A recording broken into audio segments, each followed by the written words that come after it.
معاشی اور سماجی دونوں طرح کا یہ پورے بنی ہاشم کا بائیکاٹ ہوا تھا. یعنی اب ان کے پورے خاندان کو لے لیا تھا انہوں نے. پریشر ڈالتے ڈالتے ابو طالب سے باتیں کرتے کرتے کہ انہیں ہمارے حوالے کر دو. جب نہیں ممکن ہوا تو پھر انہوں نے کہا کہ اچھا پھر اب ہم اس پوری فیملی کا، پورے خاندان کا بائیکاٹ کریں گے سارے لوگ. بہت سخت گزرے تھے وہ دن، تقریباً 3 سال کے جو بائیکاٹ کے. تو یہ مطعم بن عدی ان میں سے ایک تھا، ان چند لوگوں میں سے جو چپکے چپکے مدد کیا کرتا تھا. حالانکہ انتقال کفر پر ہی ہوا جنگ بدر سے کچھ پہلے، لیکن سامان رسد و کھانا و مختلف چیزیں جو ہیں وہ موقع موقع سے چھپا کر پہنچایا کرتا تھا. لیکن اس نے پناہ دی تب مکے میں داخل ہو سکے، ورنہ مکے میں داخلے کی گنجائش نہیں تھی. اور جو لوگ ایمان لا چکے تھے ان کے اندر یہ طاقت نہیں تھی کہ وہ کھڑے ہو جاتے اور کہتے کہ یہ تو آئیں گے، ان کو کوئی روک نہیں سکتا. اس کے بعد پھر ابھی یہ ہوا ہی تھا، وہاں کے زخم ابھی تازہ تھے کہ بہت بڑی سپورٹ تھی حضرت خدیجہ، ان کا انتقال ہوا. جو ان کی زندگی تنہائیوں کی بچپن سے گزر رہی تھی، اس میں ایک تھوڑا سا سہارا ملا تھا. ایک محبت کرنے والی بیوی تھی، اور انہوں نے چونکہ دولت مند تھی تو دوسرے لوگوں سے خیال بھی رکھتے تھے، یعنی ایک اسٹیٹس اس کی وجہ سے بھی بنا تھا. ایک وہ سہارا ٹوٹا، اور پھر کچھ ہی دنوں کے اندر اندر، چند دن کے اندر اندر ابو طالب کا بھی انتقال ہو گیا. یہ ایک سپورٹ تو وہ تھی کہ جو لگاتار ڈھارس بندھاتی تھی محبت کی، اور ایک سپورٹ تھی وہ جو قبائلی نظام کی وجہ سے وہ لگاتار اڑے ہوئے تھے کہ ان کو تمہارے حوالے نہیں کریں گے. اب یہ دونوں سپورٹ ہٹ گئیں، یہ دونوں سہارے ٹوٹ گئے. مکے کی زندگی کے آخر ہونے تک یہ سلسلہ جاری رہا. یہ وہ سارے حالات تھے جس کے بعد پھر انہوں نے اب یہ طے کر لیا ابو طالب کے انتقال کے بعد سارے قبیلوں نے مل کر کے اب اس چراغ کو گل کر دیا جائے. اور میں تفصیلات میں نہیں جا رہا، آپ میں سے زیادہ تر کو معلوم ہوگا کہ پھر اپنے وطن کو چھوڑا اور ہجرت کی.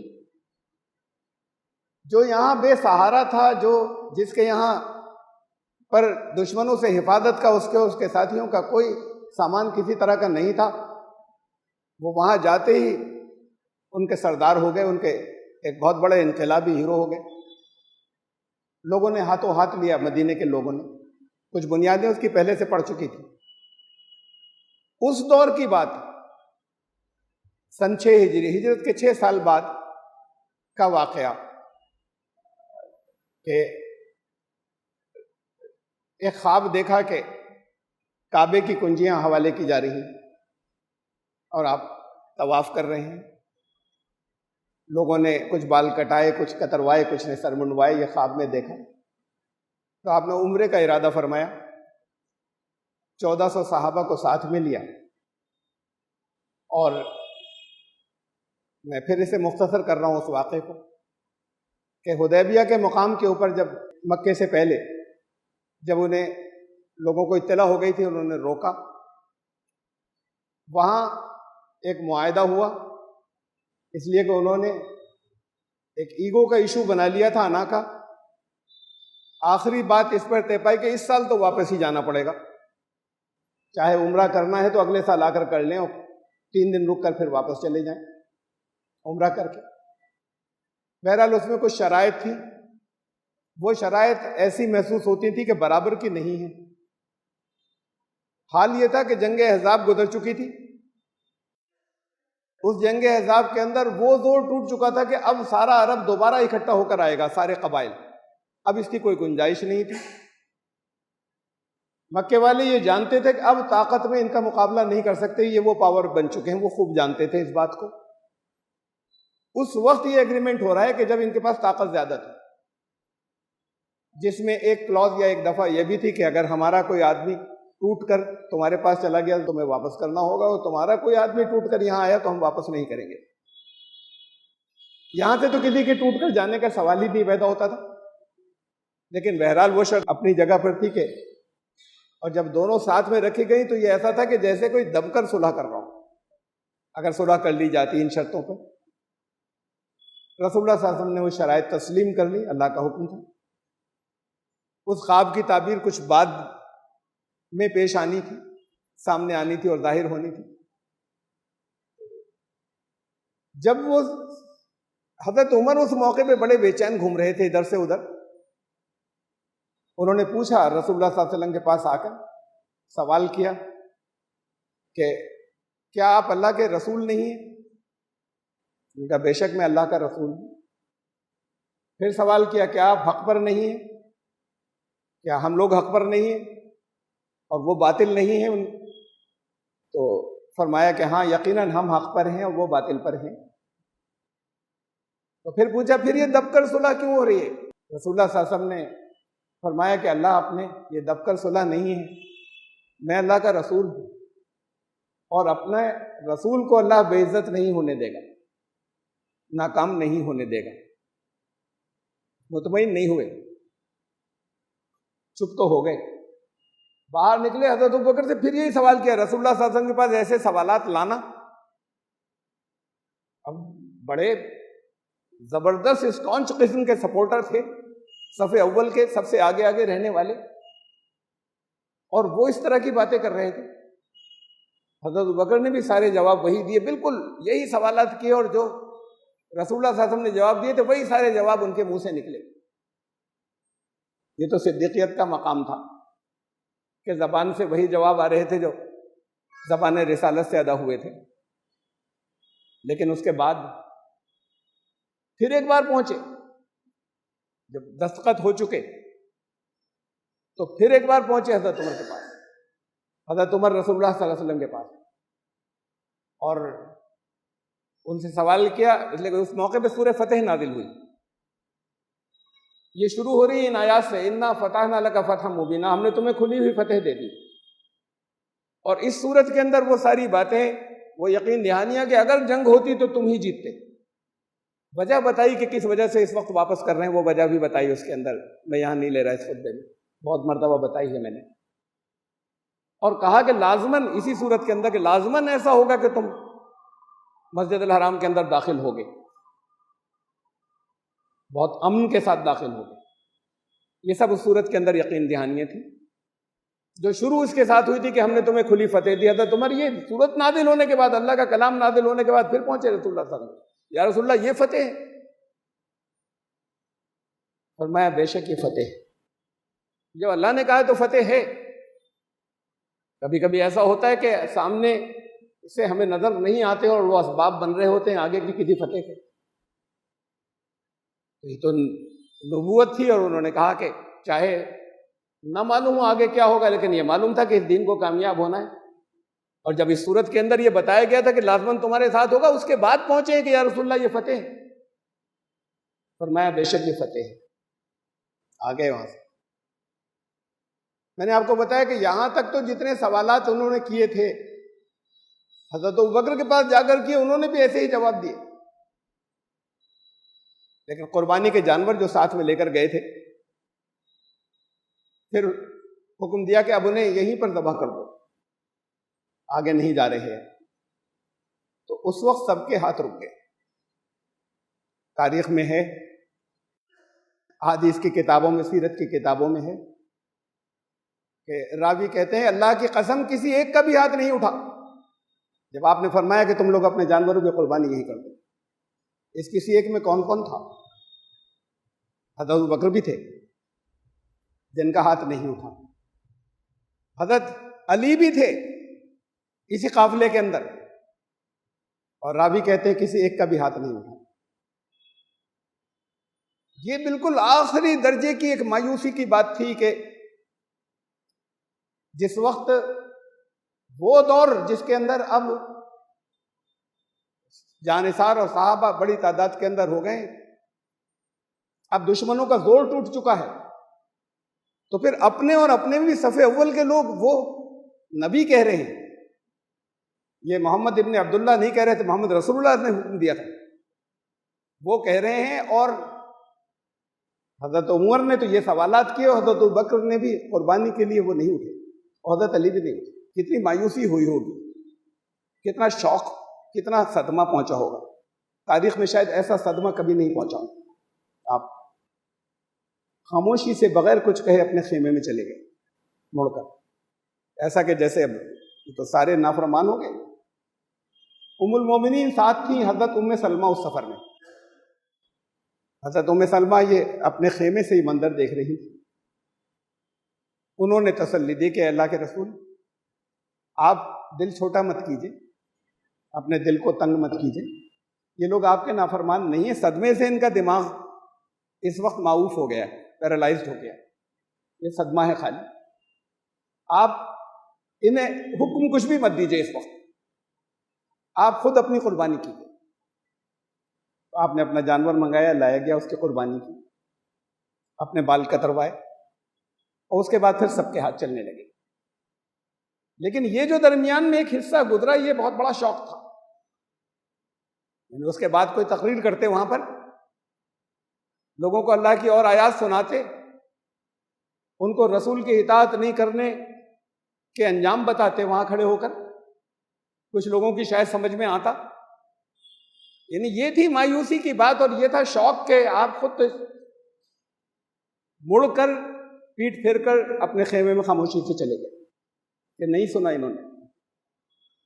اور یہ کتنا بڑا شوق ہوگا کہ کوئی بڑے سے بڑا سپورٹر بھی سامنے نہیں آیا. ایسا ہوتا کہ اکثریت نکل گئی، 2-3 تو کھڑے ہو جاتے کہ یہ کرنا پڑے گا سب کو، کم سے کم خود ہی کرتے. تو یہ زندگی کے اندر یہ سلسلہ محرومیوں کا، زندگی کے اندر یہ سلسلہ جو لوگوں کو مایوس کر دیں، یہ سلسلہ جسے محرومیاں کہتے ہیں، یہ جاری تھا. یہ مدینے کی زندگی تک جاری تھا. حضرت خدیجہ سے نکاح ہوا مکے میں جب، تو 6 اولادیں حضرت خدیجہ سے تھیں. 4 لڑکیاں تھیں، 2 صاحبزادے تھے. دونوں صاحبزادوں میں سے ایک کا نام قاسم تھا، اسی لیے اس ابو القاسم بھی لوگ کہا کرتے تھے مکے کے لوگوں نے. تو ایک کا نام قاسم تھا، چھوٹے سے تھے. بعض روایات کہتی ہیں 3 سال کی عمر میں، بعض کہتی ہیں 1-1.5 سال کی عمر میں انتقال ہو گیا، نہیں بچ سکے. پھر دوسرے صاحبزادے عبداللہ، ان کا نام رکھا گیا تھا. وہ بھی بہت کم عمری کے اندر داغ مفارقت دے گئے، اللہ نے بلا لیا، انتقال ہو گیا. یہ بڑا شوق تھا. اور جب جب ان کے انتقال ہوتے تھے مکے والے بڑے خوش ہوتے تھے، بڑی خوشیاں مناتے تھے. لڑکیاں تو ہیں حیات، یہ لڑکے جا رہے ہیں. اصل میں تو لڑکوں ہی کی اہمیت تھی، لڑکی کی تو کوئی اہمیت ہی نہیں تھی. لڑکی تو اور وبال ہو جاتی تھی، جسے بہت سے لوگ زندہ جو ہے وہ دفن کر دیا کرتے تھے. اگر زندہ نہیں بھی دفن کرتے تھے تو پوری زندگی ایسا تھا جیسے ذلت میں زندگی گزار رہے کہ میری لڑکی ہو گئی. قرآن شریف میں آیت ہے سورہ الحاقہ کے اندر کے، جس کا ترجمہ یہ ہے کہ جب ان میں سے کسی کے یہاں لڑکی پیدا ہوتی ہے تو ان کے چہرے کالے ہو جاتے ہیں، سیاہی چھا جاتی ہے ان کے اوپر، اور سوچتے ہیں کہ بے عزتی کی زندگی کے ساتھ گزاریں یا اسے دفن کر دیں، زندہ ہی دفن کر دیں. یہ سوچتے ہیں اس کے بارے میں. تو کچھ لوگ ایسا کرتے تھے، کچھ ایسا. ان کے لیے بڑی ذلت کی بات ہوتی تھی کہ لڑکی پیدا ہو گئی. خاندان کو تو آگے لڑکے لے کر جاتے ہیں، نام وہ روشن کرتے ہیں، سپورٹ اور سہارا مخالفوں کے خلاف وہ بنتے ہیں. یہاں ہندوستان میں بھی قدیم زمانے سے ایسے ہی تھا. آج تک اس کی جھلکیاں باقی ہیں، مکمل ختم نہیں ہوا یہ. بلکہ وہ جو غیر مسلموں میں سے جنہوں نے اسلام قبول کیا، ان میں بھی کہیں کہیں کچھ جھلکیاں آ گئی ہیں، کم ہو گئی ہیں بہت. یہ آج تک جاری ہے کہ لڑکی کو پیدا ہونے سے پہلے طریقے بدل گئے ہیں دفن کرنے کے، لڑکی کو پیدا ہونے سے پہلے قتل کر دینے کا سلسلہ آج تک جاری ہے. عرب کے اندر یہ اپنی پیک پر تھا اور انتہا کے اوپر تھا. اگر اولاد ہو تو لڑکا ہو. لڑکیاں زندہ رہیں، صاحبزادیاں زندہ رہیں، اور لڑکے جو تھے، جو آپ کے 2 لڑکے حضرت خدیجہ سے ہوئے تھے، اور پھر ایک بعد کو مدینے میں حضرت ماریہ ام المومنین، حضرت ماریہ کے بطن سے پیدا ہوئے تھے. ان کا نام رکھا تھا ابراہیم. ان کا بھی انتقال ہو گیا، 1-1.5 سال سے کم کی عمر میں وہ بھی انتقال ہو گیا. کوئی اولاد نرینہ یعنی کوئی میل چائلڈ نہیں بچا. پیدائش تو ہوئی 3 کی اور تینوں ختم. جب مکے میں تھے تو وہاں کے دشمن خوشیاں مناتے تھے مشرکین، جب مدینے میں تھے تو وہاں کے دشمن خوشیاں مناتے تھے. اب ان کا نام چلتا ہے لڑکے سے آگے، ان کا تو نام و نشان مٹ جائے گا. ہمارے مخالف ہیں، بڑی طاقت آ گئی ہے. مکے میں یہ تھا کہ مخالف ہیں، گھر گھر کو انہوں نے توڑا ہے، ڈٹے ہوئے ہیں، ہر طرح کا ظلم سہ رہے ہیں، لیکن ان کا کوئی ساتھی ہٹتا نہیں کہیں سے. اچھا کیا ہوا؟ ہونے دو، کم از کم اس کی زندگی کے بعد تو، اس شخص کی زندگی کے بعد تو سلسلہ ختم ہو گیا نا. آگے اس نام کو آگے چلانے والا کوئی نہیں ہے. تو لڑکے گئے. مدینے میں بھی یہی تھا کہ وہاں جو مخالفین تھے وہ بڑے، کچھ منافقین تھے، کچھ یہودیوں کے قبائل تھے، وہ بڑی خوشیاں منائی انہوں نے. ابراہیم جب پیدا ہوئے تو اس کے بعد جب ان کا انتقال ہوا تو کہتے تھے ابتر، جڑ کٹ گئی، یہ تو ابتر ہے، اس کی جڑ کٹ گئی. اب یہ آگے شاخیں کیا پھوٹیں گی، آگے تنا ہی نہیں چلے گا، جڑ ہی کٹ گئی. تو یہ جڑ ہوا کرتی تھی. قرآن نے اسی کو کہا آگے، وہ اللہ نے تو تمہیں بہت نعمتیں دی، ان آتینا کل کوثر، جس میں کہا ان شانیہ کا ہوا الابتر، تمہارے دشمنوں کی جڑ کٹ جائے گی، تمہارا نام تو ہمیشہ کے لیے رہے گا. تمہارے لیے تو ہم نے ذکر تمہارا بلند کیا ہے، تمہیں تو بہت آگے بڑھایا ہے، یہ جڑ دشمنوں کی کٹے گی، تمہارے دشمنوں کا نام و نشان مٹ جائے گا. تو پھر یہ بھی جو شوق تو لگتا تھا، اولاد تھی، بات یہ نہیں تھی کہ لڑکا ہے یا لڑکی، دکھ ہوتا تھا اولاد کے جانے کے اوپر. اور ممکن ہے یہ امیدیں رہی ہوں کہیں، لڑکے کو کبھی سپیریئر نہ سمجھتے ہوئے بھی لڑکیوں کے مقابلے میں، کہ بہت سے کام وہ ہیں جو لڑکے کر سکتے ہیں اور لڑکیاں نہیں کر سکتی. جہاں مخالف ماحول ہو اس میں آگے چلنے کا ممکن ہے ذہن میں یہ باتیں بھی آتی ہوں. اور ویسے بھی اولاد کا دکھ، یہ 3 لڑکے ہوئے اور تینوں کا انتقال ہو گیا. اللہ نے یہ ایسے ہی رکھا. قرآن میں کہا ما کان محمد ابا احد من رجالکم ولکن رسول اللہ وخاتم النبیین. ان کو ان کی نسل سے مت سمجھو، نسل کے اندر کوئی نبوت کے نسل سے تھوڑی نبوت جاتی. تمہارے مردوں میں سے محمد کسی کے باپ نہیں ہے، یہ اللہ کے رسول ہیں. اور اب نبیوں کا سلسلہ ختم ہو گیا، خاتم النبیین تو کسی طرح کی بات کوئی ذہن میں مت لاؤ. اس کا حوالہ دیتے ہوئے قرآن نے اس بات کو بھی کہا جن کی لڑکیاں بچی باقی، لڑکے باقی نہیں بچے، اللہ نے ان کے دل میں ایک محبت اور درد جو کچھ رکھا تھا وہ تھا جس نے یہ باتیں کہیں لوگوں سے، کہ کسی کی اگر مستقبل میں انہوں نے لوگوں کو یہ بتانا تھا تو یہ اس تربیت سے گزرے ہیں. یہ بھی تربیتی مرحلہ تھا کہ کسی کی اگر 2 بیٹیاں ہوں اور وہ ان کو بیٹوں کے مقابلے میں کمتر نہیں سمجھے اور اس کی اچھی تربیت کرے تو اس کے لیے جنت ہے. 3 بیٹیاں ہوں تو اس کے لیے جنت ہے اگر اس کی اچھی تربیت کرے، بیٹوں سے کمتر نہیں سمجھے. ایک صحابی نے پوچھا کہ یا رسول اللہ کسی کی 2 ہی ہوں؟ پوچھنے والے کی ہو سکتا ہے 2 ہی رہی کہ اگر کسی کی 2 ہی بیٹیاں ہوں تو؟ فرمایا اگر 2 ہوں اس کے لیے بھی یہی بشارت ہے. راوی کہتے ہیں کہ کچھ ایسا لگ رہا تھا کہ پوچھا تو نہیں گیا، لیکن اگر کوئی یہ پوچھتا کہ کسی کی اگر 1 ہو تو شاید یہی کہتے، ایسا لگ رہا تھا. تو اس مقام کے اوپر جو گرل چائلڈ تھی، جو فیمیل چائلڈ تھی، جو بچوں کے مقابلے بچیاں، اس مقام کے اوپر لے کر گئے انہیں. یہ وہ لے کر گئے جن کے لڑکوں کے انتقال ہو گئے تھے، لڑکے نہیں بچے تھے. عرب میں بچیوں کے ساتھ جو کچھ ہوتا تھا اس کے مقابلے میں جس طریقے سے ان کی بچیوں کی تربیت ہوئی، اس نے آگے کے لیے یہ ماحول پیدا کیا کہ دین اسلام کے اندر وہ یہ باتیں رکھ سکیں اور ان باتوں کو بتا سکیں. ان کے اوپر ہی قرآن کی آیات نازل ہونی تھی کہ یہ لوگ جو زندہ گاڑ دیتے ہیں اس دن یہ ہوگا حساب کے دن. اور جب زندہ گاڑی ہوئی لڑکی سے سوال کیا جائے گا بیائی ذنب قتلت، بیٹی تجھے کس جرم میں مار دیا گیا؟ یعنی اس کی زبان ان سے نہیں پوچھا جائے گا تم نے کیوں مارا، اسے قتل کیوں کیا تھا، اسے زندہ کیوں دفن کیا تھا، اس کے پیدائش سے پہلے، برتھ سے پہلے اس کا ایبارشن لڑکی ہونے کی وجہ سے کیوں کروا دیا تھا. یہ سوال نہیں ہوگا، اس کی تو زبان بند کر دی جائے گی. اس سے پوچھا جائے گا کہ تیرا قصور کیا تھا جو قتل کر دیا. جن پر یہ کلام اترنا تھا ان کی یہ تربیت بھی یہاں سے جانی تھی اور گزرنی تھی، ان مراحل سے گزرنا تھا ان کو. اور پھر زندگی کے آخر کا حصہ، میں تو آخری سانس کی بات کروں، وہ حالانکہ اختیاری تھا، خود لیا تھا، لیکن اپنی پسند کی چیزیں تھیں. جب بے پناہ درد تھا سر کے اندر, بخار ایسا تھا جس اس انداز کا بخار تھا, معلوم نہیں ڈائگنوسس کیا ہو, یہ تو نہیں معلوم, جیسے میننجائٹس کا ہوا کرتا ہے, بار بار غشی آ جاتی تھی سر کے درد کی وجہ سے اور بخار کی وجہ سے. اس حالت کے اندر آپ نے نہیں سنا ہوگا کہ کسی نے سر دبایا ہو, کسی نے پیر دبائے ہو. یہ تو ان کے مزاج کی بات تھی, شاید اس لیے تو دور رہتے ہوں لوگ. لیکن وہاں صحابہ میں آپس میں بحث شروع ہو گئی.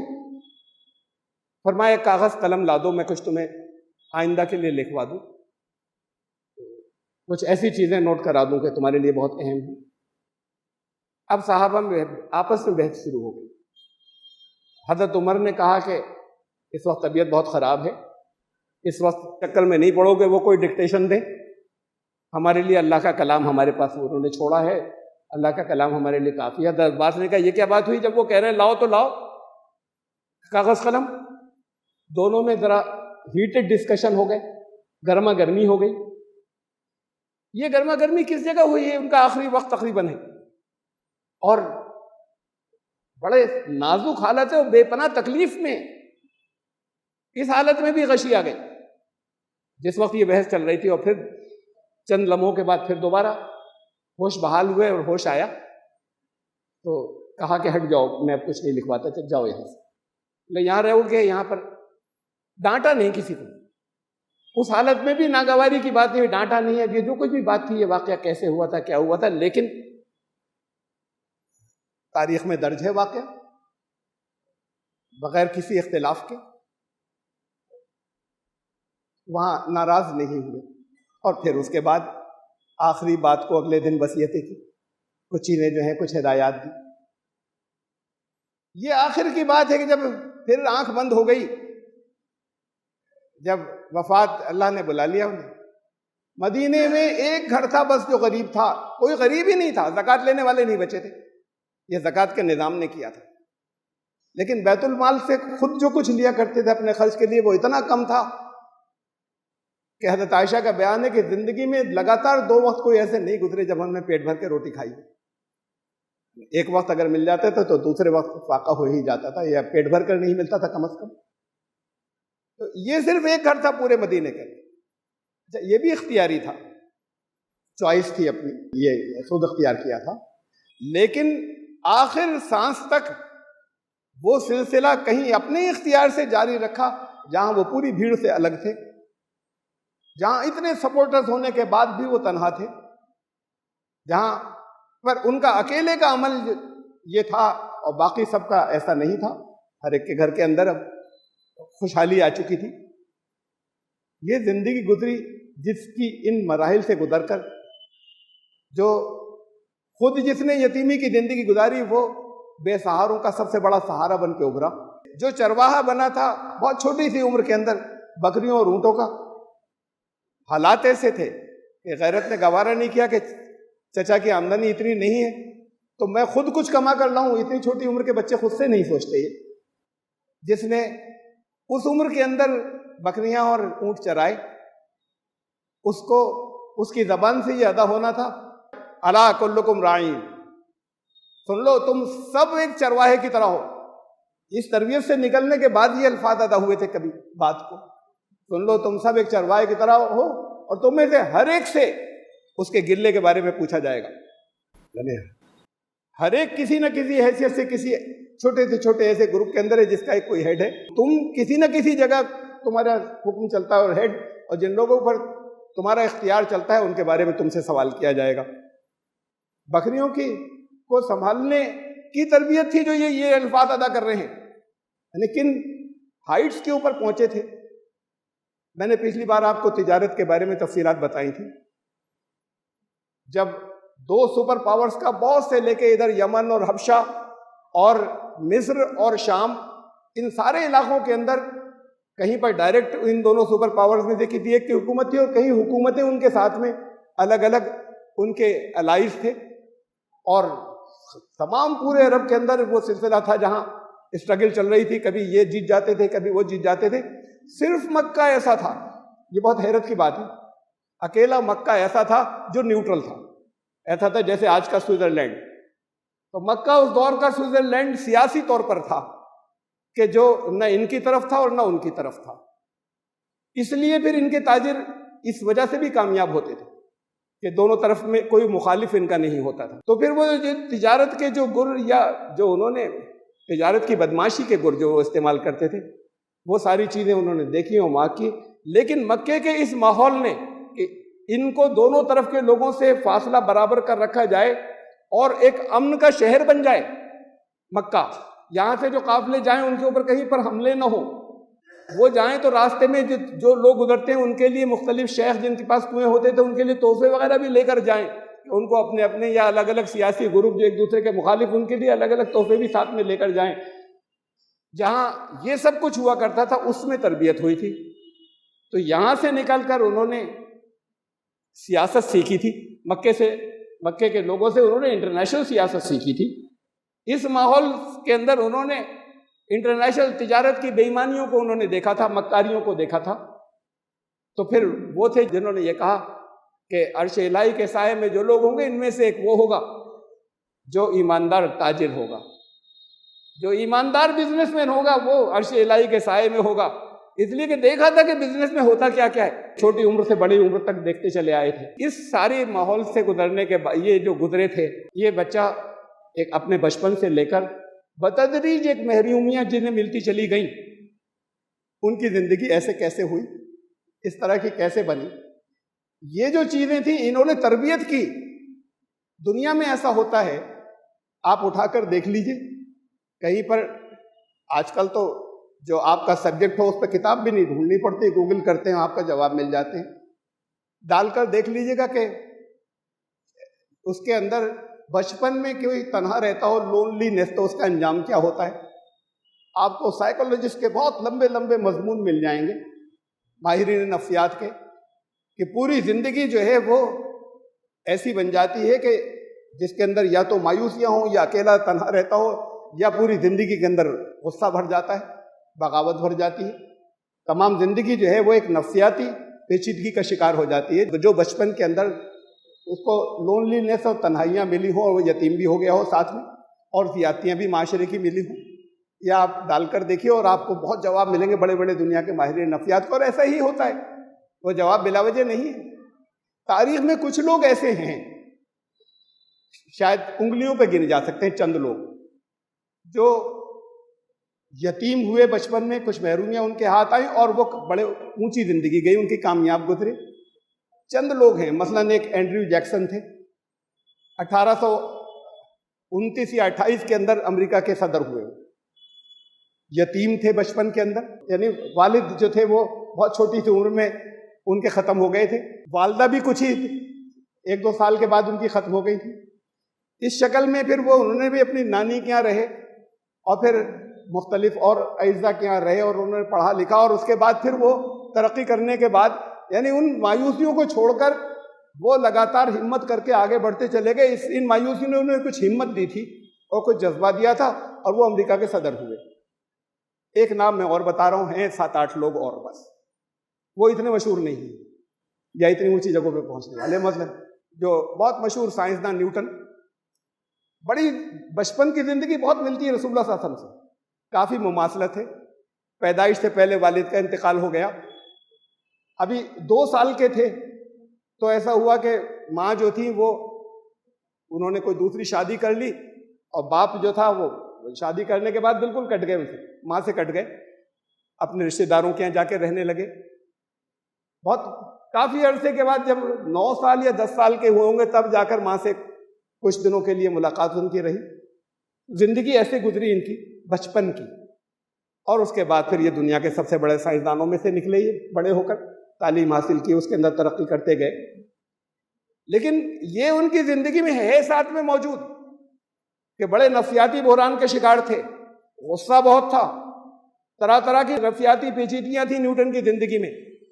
یہ عام لوگ جب سائنس پڑھتے ہیں تو وہاں پر ان کے سامنے کوئی ضرورت نہیں ہوتی اس ٹاپک کے بیان کرنے کی، ان کی جو بایوگرافی ہے، ان کی جو کتابیں ہیں، اس میں یہ چیزیں لکھی ہوئی ہیں کہ بڑی ان بیلنس شخصیت تھی وہ۔ یہ دنیاوی طور پر ضرور اونچے نکل گئے تھے محنت کر کے، ریوالٹ کر کے، یہ ایک ریوالٹ ان کا، یا ان کے اندر جو ایک انتقامی جذبہ تھا وہ اس شکل میں نکلا کہ میں کامیاب ہو کر دکھاؤں گا، دکھا دیا، لیکن اندر ایک ریئیکشن تھا، اندر ایک غصہ تھا ان کے۔ دنیا میں تاریخ کے اندر یہ اکیلی مثال ہے محمد رسول اللہ صلی اللہ علیہ وسلم کہ نہ صرف یہ کہ کامیاب ہوئے دنیاوی طور پر، بلکہ دشمنوں کا لگاتار جو نرغہ رہا، چند دنوں نہیں، خاندان کے چند دشمن نہیں، جو لگاتار نرغہ رہا، جو لگاتار اذیتیں دیتے رہے اور ظلم کرتے رہے ان کے اور ان کے ساتھیوں کے اوپر 13 سال تک، اور اس کے بعد انہوں نے جنہوں نے پیچھا نہیں چھوڑا مدینے میں جانے کے بعد بھی، یہ ایک لمبا سلسلہ، اس لمبے ان دشمنیوں سے وہ جوجھ رہے تھے، الجھ رہے تھے، ان کا سامنا کر رہے تھے، اور ساتھ میں جذبہ یہ بڑھتا چلا جا رہا تھا کہ آئندہ کبھی دشمنیاں نہ ہوں۔ یہ تو دیکھ ہی رہے تھے کہ ہوتا یہ ہے، خود ان کے بچپن سے تھی ایک جنگ میں شریک بھی ہوئے تھے بچپن میں، جب میں نوجوان سے ذرا کم عمر کے تھے، وہ فجار کی جنگ کہلاتی تھی۔ ان کے 2 قبیلے تھے، وہ نسلوں سے لڑتے چلے آ رہے تھے، یہ بھی بھول گئے تھے کہ لڑ کیوں نہیں، بات کیا ہوئی تھی جب پہلے لڑائی شروع ہوئی تھی، یہ بھی بھول چکے تھے، بس یہ تھا کہ ان کی جنگ ہے۔ تو وہ اپنے قبیلے کی طرف سے ہر ایک کو جانا ہوتا تھا، چھوٹے تھے ساتھ میں لے گئے تھے، گئے، لیکن وہاں پر انہوں نے جنگ دیکھی، لوگوں کو دیکھا، کسی پر ہاتھ نہیں اٹھایا، اس سے بچے رہے، وہ اس میں شامل نہیں ہوئے کسی طریقے سے۔ تو یہ چیزیں دیکھی تھی کہ لوگ ایک دوسرے کو مار رہے ہیں، جنگیں کر رہے ہیں، یہ تک نہیں معلوم کہ وجہ کیا ہے۔ دشمنی ہو جائے تو اب وہ نسلوں تک دشمنی جائے گی۔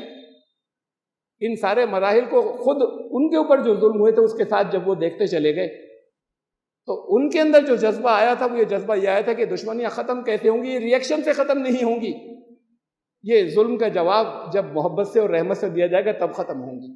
یہ اس نتیجے کے اوپر پہنچے تھے بجائے اس کے کہ اپنے اندر ریئیکشن پیدا ہونے دیتے۔ یہ وجہ تھی کہ جب آپ کو میں نے سنایا، اس سے پہلے بھی واقعہ بہتوں کو معلوم ویسے بھی ہوگا کہ جب پیڑ کے نیچے جا کے آرام فرما رہے تھے اور ایک دشمن آ گیا اور تلوار اٹھا کے کہا کہ بتاؤ تمہیں کون بچا سکتا ہے؟ آپ نے انگلی اٹھائی کہ اللہ، کچھ اس کے اوپر رعب طاری ہوا، تلوار گر گئی، آپ نے اٹھایا تلوار اٹھائی، تمہیں کون بچا سکتا ہے؟ تو اس نے کہا آپ، تو معاف کر دیا۔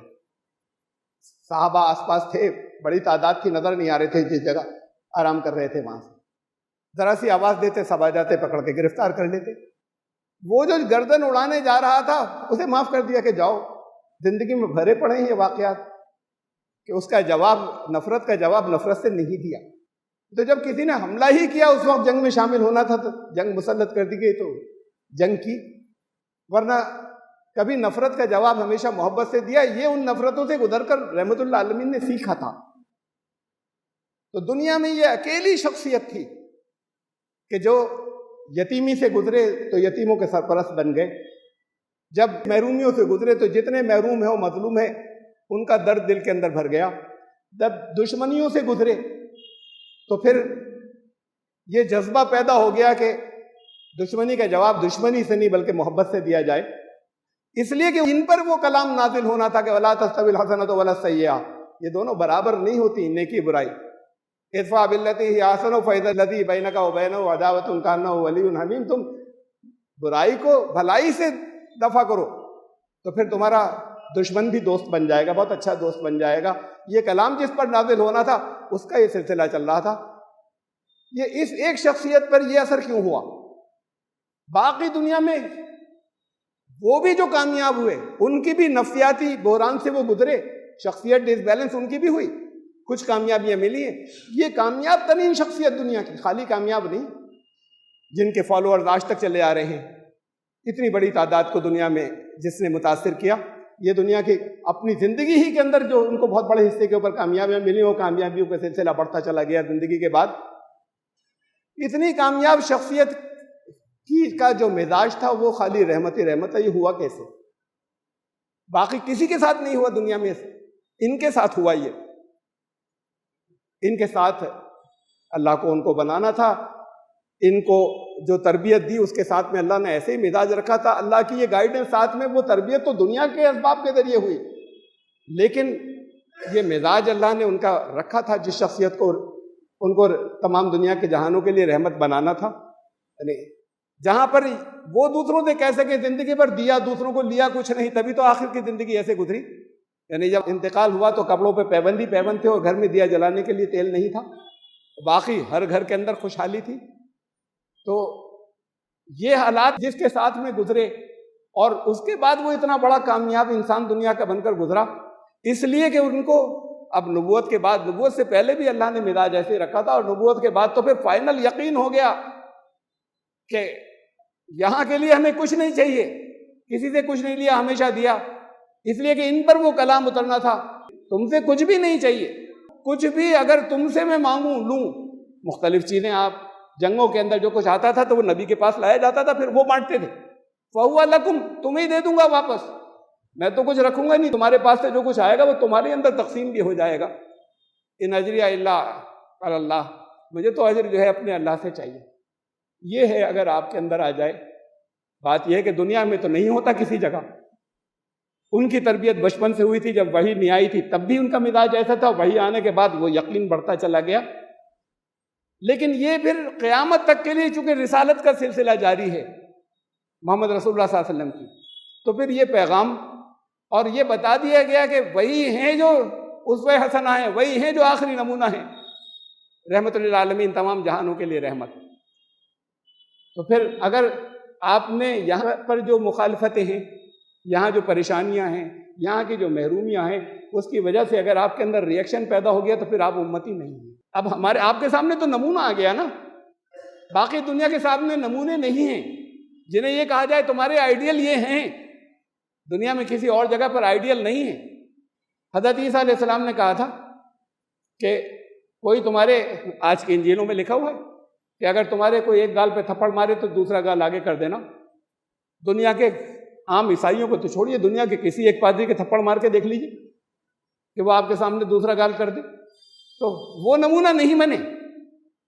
لیکن آئیڈیل اور نمونہ 100% کوئی بھی نہیں بن سکے گا، لیکن جو بنیں گے وہ اوپر کی لیپا پوتی سے نہیں بنیں گے کہ 5 وقت نماز پڑھتے تھے۔ انہوں نے نماز ایسے سکھائی تھی کہ ہاتھ کہاں باندھو، اس پہ تو بڑے اختلاف ہو گئے۔ ہاتھ جو ہے وہ رکوع میں جاتے وقت، رکوع سے اٹھتے وقت کانوں تک لے جانا نہیں جانا، اس پہ تو بڑے جھگڑے ہو گئے۔ پاؤں کے اندر کتنا گیپ ہو کھڑے ہوتے پہ، اس پہ تو خوب آپس میں ڈیبیٹس چل گئی۔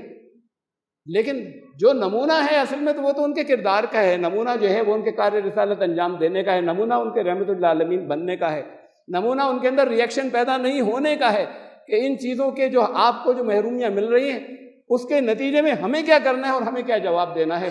اگر یہ نہیں کر سکے تو پھر آپ کا آئیڈیل نہیں ہے اور آپ کا نمونہ نہیں ہے، چاہے آپ جتنا پڑھتے رہیے قرآن کے اندر کہ تمہارے لیے بہترین نمونہ ان کے اندر ہے، اور چاہے ان کے نام کے اوپر اپنی جانیں دینے کی باتیں جتنی کریں۔ بات جان دینے کی نہیں تھی، بات اپنی زندگی لگانے کی تھی۔ ویسے جانے تو لوگ ہٹلر کے لیے بھی دیا کرتے تھے، اور جانے لوگ جو ہے مسولینی کے لیے بھی دیا کرتے تھے کہ اس کے لیے جان دے دی ان کو اپنا لیڈر مان کر۔ تو بات جان دینے کی نہیں ہے، بات اپنی جان کھپانے کی ہے۔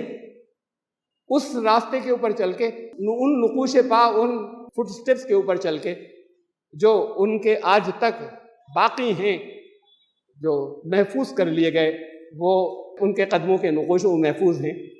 تو اصل چیز تو یہ ہے کہ یہ مہینہ جو ماہ رحمت، اس کے اندر خاص طور سے کچھ دن آتے ہیں ذرا سا جذبہ اور بڑھ جاتا ہے، رمضان میں جیسے کچھ خاص طرح کے جذبے اور بڑھ جاتے ہیں، اس مہینے میں ایسا کیوں نہیں ہوتا کہ رحمت کا مظاہرہ کرنے کی اسپرٹ اور بڑھ جائے؟ جتنا بڑھ جائے گی اتنا آپ ان سے اور ذہنی طور پر قریب ہو جائیں گے۔ بارک اللہ لنا و لکم فی القرآن العظیم، انہ تعالی جواد کریم۔